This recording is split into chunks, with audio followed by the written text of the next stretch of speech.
வணக்கம். வாங்க தொப்பைக்கு பாய் பாய். சேதுபந்தாசனம், சேதுபந்தாசனத்திலிருந்து சக்கராசனம். இந்த 4 ஆசனம் இருந்தால் போதுங்க.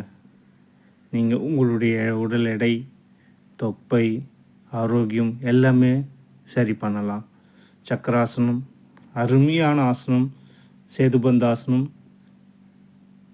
எளிமையாக அழகாக பண்ணலாம். வாங்க. சக்கராசனத்தை சேதுபந்தாசனத்துலேருந்து எப்படி அழகாக கையை பின்னாடி வச்சு லிஃப்ட் பண்ணுறோம் பாருங்கள். சேதுபந்தாசனம், அதுலேருந்து அப்படியே சக்கராசனம், பவனமுத்தாசனம், பச்சிமுத்தாசனம், ஹலாசனம். இந்த 4 ஆசனம் போதுங்க.